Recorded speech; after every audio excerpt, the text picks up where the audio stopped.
do que a gente discutiu no episódio passado do podcast, de que para conseguir barrar o envio de armas para Israel, a classe trabalhadora italiana fez uma greve geral, ocupou os portos, paralisou, bloqueou tudo e com isso impediu que as armas fossem a Israel. Como que a gente poderia resolver esse tipo de problema de criminalidade, essa crise mais aguda que a gente vê hoje no Rio de Janeiro? Como que a gente pode impedir que se chegue às favelas do Rio de Janeiro as armas, as drogas que chegam até lá? Como que a classe trabalhadora poderia fazer isso? Como que você vê essa questão? Boa pergunta, Caio. Bem, o primeiro que deve ser dito é que a criminalidade, como você falou, e o Felipe também, é uma coisa inerente ao capitalismo. O que é que isso quer dizer?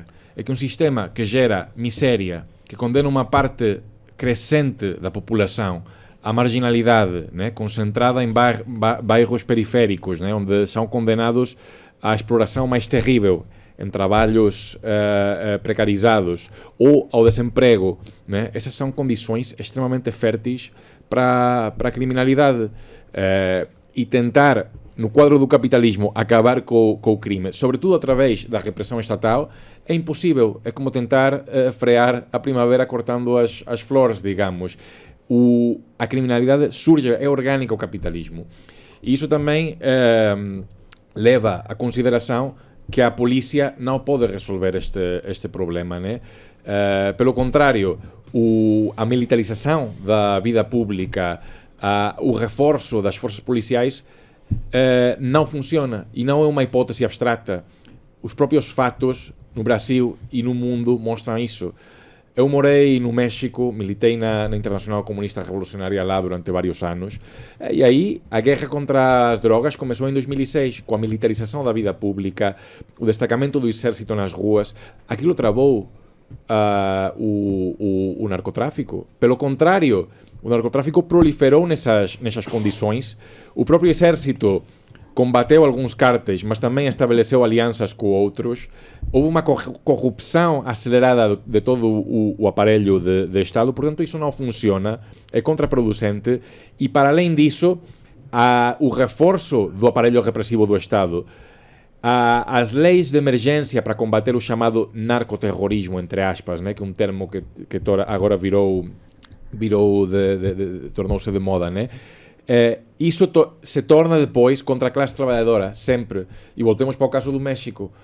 O exército não conseguiu acabar com o narcotráfico, que continuou proliferando, né? Mas reprimiu, assassinou, massacrou o movimento dos jovens, dos estudantes, e o caso mais dramático daquilo foi há 11 anos, em Ayotzinapa, quando foram mortos 43 ativistas estudantis às mãos do exército, da polícia e dos narcotraficantes. Olhem lá.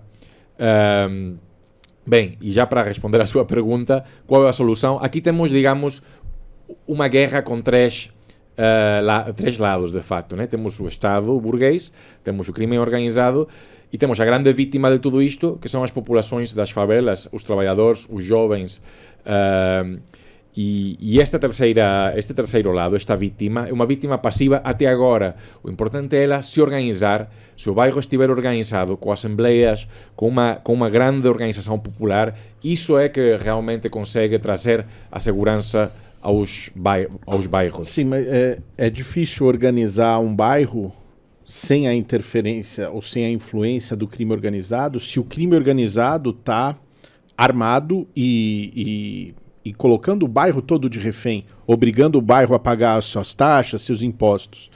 Ou seja, isso que você está colocando, concretamente na situação do Rio de Janeiro, coloca a questão do armamento das pessoas, né? Porque como que você pode se organizar no bairro se o crime organizado está armado, impondo o terror, a polícia está armada e as pessoas, como fazer? Ou seja, nós temos uma situação que é bastante complexa no Rio de Janeiro e que coloca uma questão que historicamente a classe trabalhadora já teve que se colocar várias vezes, que é a questão do armamento do povo, né? Bem, no caso mexicano, por exemplo, temos um episódio que foi breve, de fato, e depois aquilo acabou por sumir, né, e até degenerar, mas foi um episódio bastante interessante inicialmente, que foram as autodefesas comunitárias no estado de Guerrero, onde as povoações se organizaram, formaram assembleias, até se armaram e conseguiram de facto expulsar durante vários meses o crime organizado desse estado do sul do México, que era um dos centros da criminalidade. Mas nesta questão há uma outra dimensão.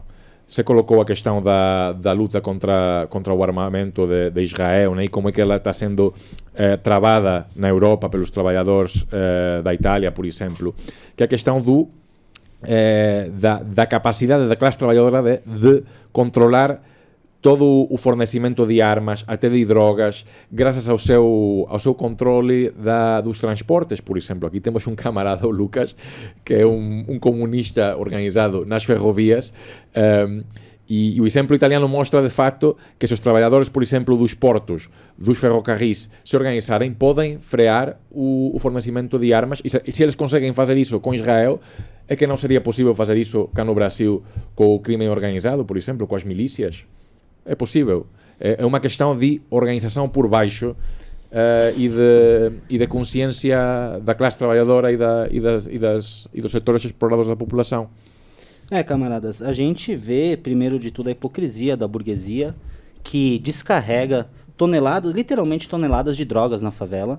E assim como o Felipe estava falando antes, né, a gente vive num sistema onde a gente tem uma escala 6:1, onde a população não tem espaço para praticar, espaço na sua agenda diária, né, mas também lugares para você ter lazer, lugares para você ter acesso à cultura, ou seja, todas essas drogas que a burguesia joga na mão da juventude da classe trabalhadora tem um efeito completamente destrutivo, né, que vicia, dopa e entorpece a juventude e a classe trabalhadora na luta pela sua emancipação. Mas não apenas isso, não satisfeitos em viciar a juventude, os filhos da classe trabalhadora, eles vão lá e mandam a polícia para matar com a justificativa de que tem droga lá. A gente teve recentemente na CNN o cara lá que é a inspiração, o Fernando falou, o Capitão Nascimento da Vida Real, né? Isso, aí ele foi lá falar, tentar justificar de uma certa maneira, né? Inclusive você aí de casa compartilha para fazer essa parte chegar aqui nele. Porque, primeiro, ele tenta justificar falando que não, porque estamos num cenário de guerra, então vai ter, como é que fala? Secundárias. Vai ter morte. Efeitos colaterais. Efeitos colaterais, exatamente. É isso que são a vida dos nossos para eles, efeitos colaterais. Vai ter efeitos colaterais, né? E aí eu queria fazer uma pergunta para ele, porque primeiro do ponto de vista, ignorando essa questão dos efeitos colaterais, da nossa vida virando número e apenas efeitos colaterais, do ponto de vista do aspecto técnico mesmo, de uma tática militar. Deu certo? Ou o único cara que vocês queriam pegar escapou?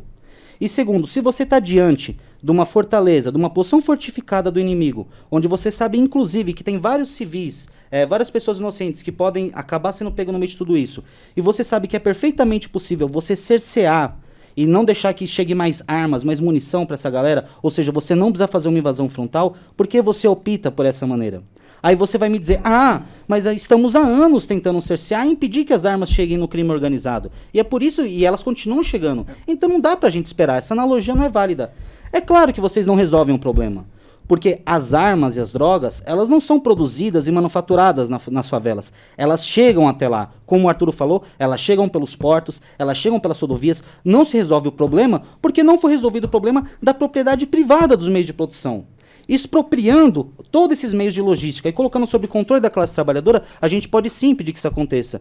E só mais uma coisa, aí diz que a vida dos nossos efeitos colaterais, e aí esse tá tudo bem sem problema. E agora se a gente falar de expropriar a burguesia, não que é absurdo, mas nem todo burguês participa nisso. Se a vida dos nossos pode ser um efeito colateral nessa guerra que eles travam contra as drogas, então o conjunto da burguesia pode ser um efeito colateral na guerra de classe que a gente quer travar para expropriar todos eles.